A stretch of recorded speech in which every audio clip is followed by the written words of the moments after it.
اب جسموں پہ آتے ہیں، ایک ایک چیز کلیئر کر رہا ہوں نا. اللہ حفیظ ہے، قرآن محفوظ ہے. جن سینوں میں آیا وہ سینے، یہ سینے جن جسموں میں آئے وہ جسم بھی محفوظ ہیں. یا اللہ پھر سوال، کس چیز سے محفوظ ہیں یہ جسم؟ دنیا میں اللہ نے بڑی طاقتور چیزیں بنائی ہیں. پتھر ان میں ایک بڑی طاقت. آپ پہاڑوں والے سمجھتے ہیں کہ پتھر کتنی طاقتور مخلوق ہے اللہ تعالیٰ کی. سمجھ آ رہی؟ یہ پہاڑ کیا ہے؟ اللہ کی ہیبت ہے نا جناب. کیا اللہ نے مخلوق. پتھر بڑی طاقتور چیز. اللہ پتھر سے زیادہ طاقتور چیز. اللہ کہتا ہے ہاں میں نے لوہے کو بنایا جو پتھر کا سینہ بھی چیر دیتا ہے. اللہ لوہے سے بھی زیادہ کوئی طاقتور چیز. اللہ کہتا ہاں میں نے مٹی کو بنایا. لوہا مٹی کے سپرد کرو، مٹی اس کو بھی کھا کے کیا کر جائے گی؟ ختم کر جائے گی. اللہ مٹی سے بھی زیادہ طاقتور کوئی چیز بنائی. اللہ کہتا ہاں کس کو بنایا؟ حفاظ کے وجود کو. حافظ قرآن اگر حامل قرآن بھی ہو، جس کے سینے میں قرآن ہے، اس قرآن کو پڑھا، اس پر عمل کیا، اس قرآن کو سینے سے لگایا، اس حافظ کو موت آ گئی، اس حافظ کو تم نے قبر کی مٹی کے سپرد کیا. کعبے کے رب کی قسم ہے جسم تو جسم رہ گیا، حافظ کے جسم کا کفن بھی خدا میلا نہیں ہونے دیتا. جسم بھی کیا کر دیا؟ بولو بھائیو. اب آخری بات سنو، آخری بات. توجہ ہے بھائی؟ توجہ ہے؟ ایک عقیدہ اور بھی سنا دوں، دیوبند والوں کا عقیدہ بھی بتا دوں. پریشان لگتے ہیں. مولانا شفقت صاحب بے ذوق جو بندے بیٹھے ہیں. یہ سردی زیادہ اس وجہ تو ہاں بارش ہے شاید اس وجہ. میں تو آسان کام کرا رہا ہوں، اتنا بڑا سر نہ ہلاؤ، 2 چھٹانگ کی زبان ہلاؤ. بولو میرے ساتھ، سمجھ آ رہی ہے میری بات؟ آخری بات سنو. اپنے بچوں کو دین سکھاؤ، قرآن سکھاؤ. اگر دین اور قرآن نہ سکھایا تو خدا کی قسم تمہاری سگی اولاد کی نظر میں تمہاری کل اوقات چاولوں کی 2 دیگوں سے زیادہ نہیں. جملہ سمجھ آیا میرا؟ اولاد کو اگر دین، بولو بولو بولو سارے، اگر اولاد کو دین، تو تمہارے مرنے کے بعد تمہاری سگی اولاد کی نظر میں کل اوقات چاولوں کی 2 دیگوں سے اوپر. اور 2 دیگیں بھی شاید میں نے زیادہ کہہ دی ہیں. معاملہ اب آگے چلا گیا. وہ کس طرح کہ جب کچھ مہنگائی کم تھی، باب قائد اعظم کی نوٹ پر ویلیو زیادہ تھی. بھلے وقتوں کی بات ہے، کوئی مر جاتا تھا نا تو کم از کم مرنے والے کو لوگ 40ویں تک یاد رکھتے تھے. نہیں، باہر جمعرات کو دیگیں پکتی، بریانی پکتی، خوشبو پھیلتی، لوگ قورمے مرغے پھاڑتے تو مرنے والے حاجی صاحب وہ یاد آتے تھے. نہیں آتے تھے یار؟ آتے تھے. اب اللہ بھلا کرے مہنگائی کا، اب تیسرے دن نہیں 40واں بھی گول ہو جاتا. نہیں ہو جاتا جناب؟ کہتے ہیں جی نہ ٹائم میں گنجائش ہے نہ جیب میں گنجائش ہے. اب تیسرے دن نہیں، فارغ کرو سب کو. کون 40ویں تک دیگیں پکاتا رہے جناب؟ میں نے کہا ہم تمہیں پہلے کہتے تھے ان چکروں میں نہ پڑو، تم نے ہماری نہیں مانی، مہنگائی کی مان لی. تو سمجھ آ رہی ہے نہیں آ رہی؟ ساڑی نہیں مننی، کس دی مننی ہے؟ گھوم پھر کے آئے تو اسی چوک میں ہو نا جناب. اگر دین تھا تو کرتے، چھوڑ دیا تو مانو دین. وہ سمجھ آ رہی نہیں آ رہی؟ بڑی بات کہہ گیا ہوں میں. خیر توجہ کرنا. مارکیٹ میں ایک فتویٰ لگتا ہے ہمارے اوپر، کیا جی مر گیا مردود، نہ فاتحہ نہ درود. ہمارے اوپر کیا لگتا ہے؟ میں کسی پر فتویٰ، وہ بولو یارا، میں نہیں لگا رہا. اپنے اوپر لگنے والے فتوے کی کیا دے رہا ہوں؟ صفائی دے رہا ہوں. اتنا حق تو ہے نا مجھے بابا. میں نے کہا جی کیا مطلب مر گیا مردود، نہ فاتحہ نہ درود؟ کہتے ہیں جی یہ دیوبندیوں کا عقیدہ ہے بڑا عجیب. بندہ مر جاتا ہے اٹھا کے مٹی میں دبا کے آ جاتے ہیں، نہ فاتحہ نہ درود نہ ایصال نہ ثواب، کچھ بھی نہیں جناب. یہ کیسا عقیدہ ہے؟ میں نے کہا یار یہی تو مجھے دکھ ہے، تم لوگوں سے سن سنا کے بدگمانیاں قائم کر لیتے ہو. عقیدہ ہمارا ہے تو وضاحت بھی بولو نا بھائی. ہم سے غیروں سے کہا تم نے، غیروں سے سنا تم نے، کچھ ہم سے کہا ہوتا کچھ ہم سے سنا ہوتا. ہم سے سنو پھر غیروں کے شکوے کیا ہو جائیں گے؟ ختم ہو جائیں گے. میں نے کہا آؤ میں اپنے عقیدے کی وضاحت کروں. اللہ کی قسم جتنا مرنے والے کے لیے ایصال ثواب ہم دیوبند والے مانتے ہیں، کوئی مائیکل لال نہیں مانتا. دیوبندی سر اٹھائے ذرا، دیوبندی سر اٹھائے ذرا. بولے گا میرے ساتھ؟ بولو گے ذرا؟ سننا میں ترجمان، اور جو دیوبندی نہیں ہے وہ بھی ناراض نہ ہو، ابھی اینڈ تک تم سارے بیعت ہو کے جاؤ گے انشاءاللہ، کہہ دو انشاءاللہ۔ پھر بھی اگر دل کو نہ لگے بات تو کوئی بات نہیں، میں ناراض تھوڑی ہونے والا ہوں جناب، میں دلیل سے بات کر رہا ہوں، دلیل میری سنو۔ ہم جتنا ایصال ثواب مانتے ہیں کوئی مائی کا لال، آج کے جلسے کا پیغام ہے مولانا شفقت صاحب کی طرف سے، توجہ کرنا۔ میرا اپنا مدرسہ ہے، 600-700 بچے پڑھتے ہیں۔ ایک دن میں مدرسے سے باہر نکلا، میرے محلے کا ایک نوجوان مجھے ملا، کہتا جی دادا جی فوت ہو گئے ہیں، ختم پڑھانا ہے۔ میں نے کہا جی ختم پڑھیں گے، ہم ختم کے منکر، لیکن جانون پڑھیں گے، ٹھیکے والا۔ کہتا جی یہ کیا ہوتا ہے، ٹھیکے والا کون سا ہوتا ہے، جانون کون سا ہوتا ہے؟ میں کہا جس کا باپ مرے بچہ خود پڑھے تو جانون ہے، چوتھے محلے کا مولوی پڑھے تو ٹھیکے والا۔ شارٹ کٹ تعریف ہے نا، بتائیے وہ سمجھ آ رہے نہیں آ رہے؟ او دور پار والے پڑھیں تو کون سا، ٹھیکے والا۔ سگی اولاد خود پڑھے تو بولو نا یار۔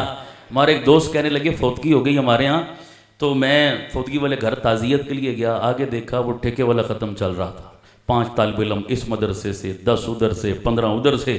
میں نے کہا یار سارے پڑھ رہے ہیں، چلو میں آؤں، میں بھی تھوڑی تلاوت کروں۔ میں نے سپارہ اٹھایا، میں بھی شروع ہو گیا۔ یہ طالب علم بھی بڑی بادشاہ مخلوق ہوتے ہیں مدرسوں کے، سمجھ آ رہی نہیں آ رہی؟ کہتا ہے پہلے تو میں نے خیال نہیں کیا، جب میں نے غور کیا ان دنوں انڈیا پاکستان کا میچ چل رہا تھا، انہوں نے سپاروں کے نیچے ریڈیو چھپایا ہوا، کمنٹری سن رہے سارے۔ اب گھر کا کوئی بندہ باہر سے آتا ہی شروع ہو جاتا ہے جی الذین یؤمنون بالغیب، سمجھ آ رہی نہیں آ رہی؟ اور جب وہ نکلتا یہ پھر کمنٹری سننے شروع ہوتے، ادھر میچ ختم ادھر قرآن ختم، اور پورے میچ کا ثواب۔ یہ ہے ٹھیکے والا۔ دل پہ ہاتھ رکھ کے مجھے بتاؤ، میرا والد اگر فوت ہوا، جس درد، خلوص، محبت سے ایک رکوع میں پڑھ کے اپنے باپ کے لیے دعا کروں گا، کوئی اور کر سکتا ہے؟ صحیح بتاؤ یار، ہو سکتا ہے؟ کیونکہ درد مجھے ہے نا، میرا باپ مرا ہے، کسی کو کیا درد ہے؟ وہ آئے گا منہ دکھانے، وہ آئے گا دنیا داری کرنے، وہ آئے گا فارمیلٹی پوری کرنے، لیکن میرا مسئلہ کیا ہے؟ میرا مسئلہ ہے کہ میں نے اپنے بچوں کو قرآن، آج میرے بچے قرآن پڑھے ہوتے تو میری میت پہ کھڑے ہو کے پڑھتے نا، میری قبر پہ کھڑے ہو کے پڑھتے۔ میں نے تو بچوں کو ٹوئنکل ٹوئنکل لٹل سٹارز سکھایا، میں نے تو اے ایپل بی بیبی سی کیٹ ڈی ڈاگ سکھایا، تو میں نے جو سکھایا آج مرنے کے بعد تو میرے کسی کام کا وہ نہیں ہے نا، اس لیے میں ٹھیکے پہ بلواتا ہوں۔ مسئلہ سمجھ آ رہا ہے نہیں آ رہا؟ خیر میں نے اس کو بولا ہم جینون پڑھیں گے، ٹھیکے والا نہیں۔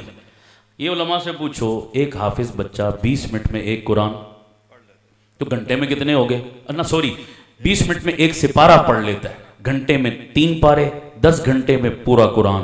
فجر سے عشاء تک تقریباً وقفے نکالو تو 10 گھنٹے حفظ کی کلاس کا دورانیہ بنتا ہے۔ ایک مدرسے میں 20 بچے تو 20، 50 تو 50، 100 بچے تو 100 قرآن ڈیلی تقریباً ختم ہوتے ہیں۔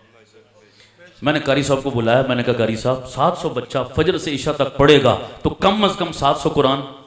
اور بولو، میں نے کہا تم رشتہ دار بلاتے ہو، برادری بلاتے ہو، دیگیں پکاتے ہو، لاکھوں کا خرچہ کرتے ہو، برادری آسان چڑھا کے آتی ہے، سمجھ آ رہی، زور لگا کے بھی ختم کرتی ہے تو کتنا؟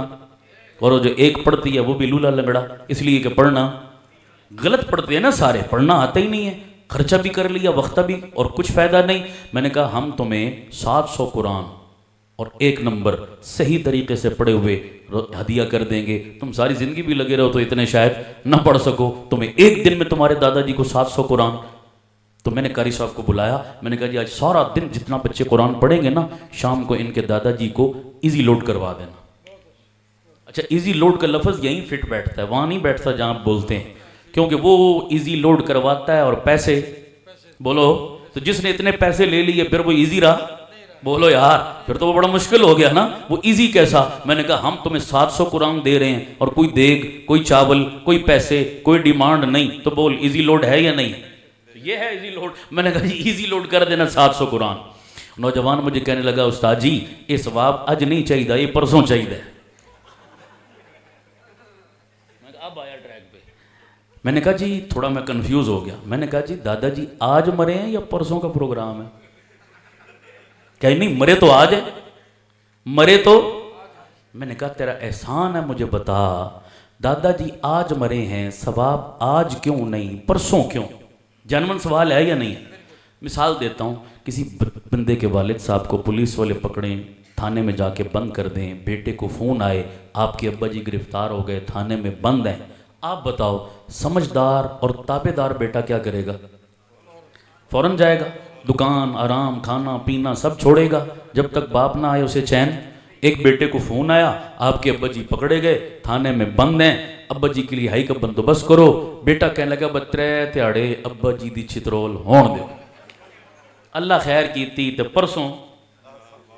پرسوں ضمانت کراساں، میں نہیں لگاتا، آپ لگاؤ فتویٰ، ایسے بیٹے کو باپ کا تابع دار کہہ دو گے؟ اونچی بولو سارے، فرما بردار کہہ دو گے؟ کیونکہ بڑا حرام خور ہے، بڑا ہڈ حرام ہے۔ ابا آج پکڑا گیا، کہتا ہے پرسوں چھڑاؤں گا، وہ آج مرنا، آج کیوں نہیں چھڑاتا؟ اب جملے سننا میری، اور میں عقیدہ سمجھانے لگا ہوں، سنو دیوبند کا عقیدہ، جملے سنو میرے۔ میں نے کہا بیٹا باپ کو چھڑانے تھانے نہ بھی جائے، یہ پاکستان کے تھانے ہیں، سب کہو سبحان اللہ۔ نہیں سمجھ آئی؟ ویسے بنتا استغفر اللہ، میں ہاتھ ہولا رکھے، کیوں حضرت؟ جو ہمارا عدالتی سسٹم اور قانون چل رہا ہے، سمجھ آ رہی نہیں آ رہی؟ چلو سبحان اللہ کہہ لو۔ اب اس میں سب کچھ ممکن ہے یا نہیں؟ بیٹا چھڑوانے نہ بھی جائے، ابا جی تھانے کے اندر بیٹھے بیٹھے ہی سو جگاڑ ہو سکے گا؟ نہیں سب کچھ ہو سکتا ہے۔ شاید بیٹے سے پہلے ابا جی گھر واپس آ جائیں، لیکن سنو، جو مسلمان مر گیا، قبر میں چلا گیا، کس کے تھانے میں گیا؟ خدا کی قسم قبر کے لیے تھانے کا لفظ بڑا چھوٹا ہے، میں تو صرف سمجھانے کے لیے بول رہا ہوں، وہ بڑی سخت جگہ ہے، اس کے لیے لفظ بولنا ممکن کہ میں کوئی لفظ بولوں اس کی سختی کے لیے۔ سنو میری بات غور سے، قبر رب کے تھانے میں چلا گیا، کسی کی دھونس دھمکی چل سکتی ہے؟ ادھر میری طرف توجہ، کسی کی وہاں طاقت بدماشی چل سکتی ہے؟ کچھ چھڑوا سکتا ہے؟ اب پوچھو ان علماء سے، مرنے والا مر کے جب قبر میں چلا جاتا ہے، ہر لمحہ منتظر ہوتا ہے کہ پچھلے اس کے لیے کچھ پڑھ کے بھیجیں۔ سننا ذرا آپ غور سے، اور پچھلے اتنے ظالم ہیں کہ یہ اپنے مرنے والوں کو بھی عدالت کے جج کی طرح تاریخ پہ تاریخ نہیں سمجھ آ رہی؟ تیسرا، پھر ساتواں، سنو جملے، پھر 10واں، پھر 40واں، پھر اللہ خیر کیتی تھے، بولو بولو بولو بولو بولو، سالانہ۔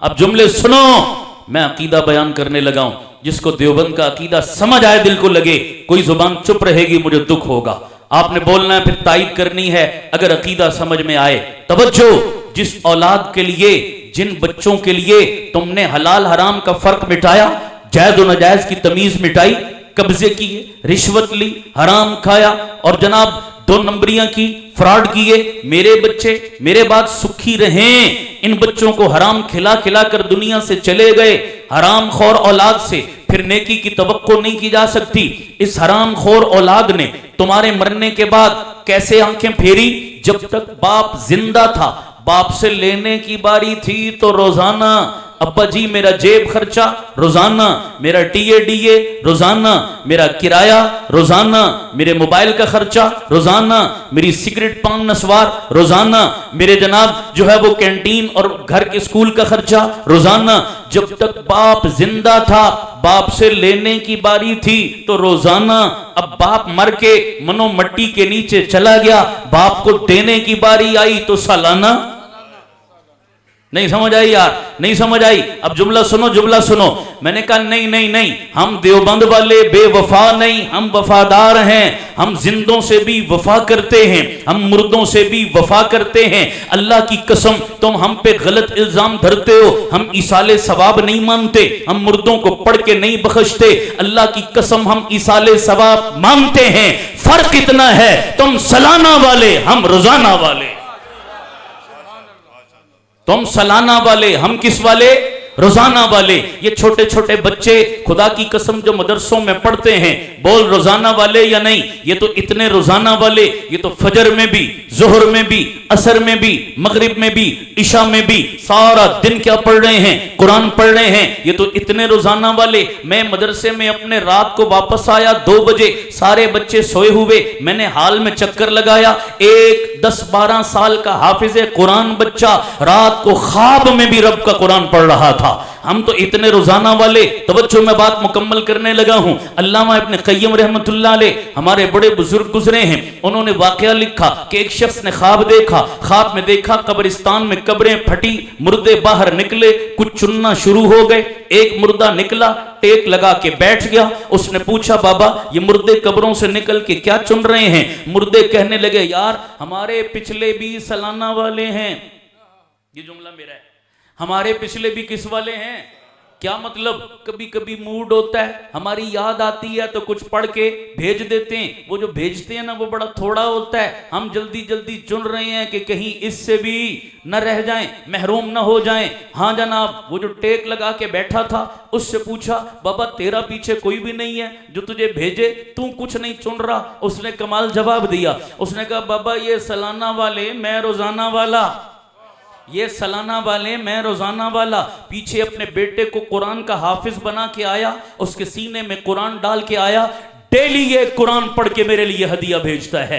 یہ سارے پرچون والے میں تھوک والا, ان کا تھوڑا تھوڑا آتا ہے اس لیے چن رہے ہیں, میرا آتا ہی اتنا ہے, مجھے چننے کی ضرورت نہیں ہے. اس نے ڈیٹیل پوچھی کون تیرا بیٹا, کہاں ہوتا ہے؟ اس نے بتا دیا. صبح یہ اٹھا, اس متعلقہ ایڈریس پہ بازار میں پہنچا, ایک مٹھائی والی دکان پہ نظر پڑی, ایک خوبصورت بارش نوجوان مٹھائی دے رہا تھا. جب وہ فارغ ہوا اس نے الیگ سلیگ کر کے تعارف پوچھا. اس نے کہا مٹھائی کا کام کرتا ہوں, حافظ قرآن ہوں, صبح آتا ہوں دکان کا, ادھر دکان کا تالا کھلتا ہے ادھر زبان کا تالا کھلتا ہے, ہاتھ کام میں مصروف ہو جاتے ہیں, زبان قرآن پڑھنے میں مصروف ہو جاتی ہے. رات کو دکان بند کر کے جب بستر چارپائی تک پہنچتا ہوں ڈیلی یہ قرآن پڑھ کے اپنے باپ کو ہدیہ کر چکا ہوتا ہوں. کہنے لگا میں نے سوال کیا بابا یہ ایک پورا قرآن ہی کیوں پڑھتا ہے, 15 پارے کیوں نہیں, 10 پارے کیوں نہیں, 5 پارے کیوں نہیں, ڈیلی پورا قرآن ہی پڑھ کے کیوں ہدیہ بھیجتا ہے؟ کہتا ہے اس کی وجہ یہ ہے میرا والد جب زندہ تھا میرے والد نے مجھے 2 چیزیں دی تھی,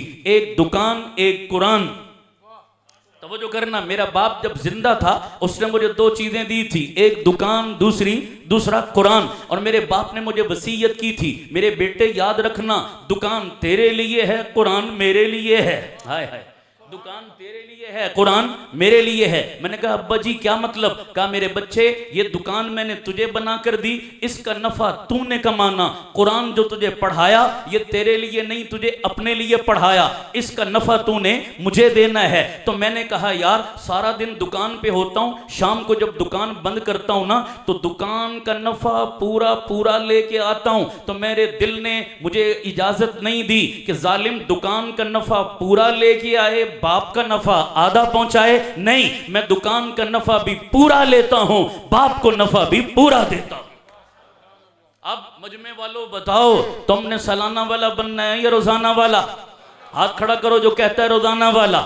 اب روزانہ کا تقاضا یہ ہے ڈیلی خود بھی نیت کرو, رب کے قرآن کی تلاوت کرو گے, کہہ دو سارے انشاءاللہ اپنے اپنے ماں باپ کو پڑھ کے بخشو گے, اور نیت کر لو آپ اپنے ماں باپ کے لیے صدقہ جاریہ بنو اور آپ کی اولاد آپ کے لیے صدقہ جاریہ بنے. ان بچوں اپنی اولاد کے لیے نیت کرو, اپنا بیٹا بیٹی پوتا پوتی نواسا نواسی بھانجا بھتیجا کوئی بھی فرد ہے گھر کا, ہم نے اس کو اپنی آخرت کا ذخیرہ بنانا, اس کو قرآن کا حافظ بنانا, اپنے لیے صدقہ جاریہ بنانا. نیت کرتے ہو سارے انشاءاللہ؟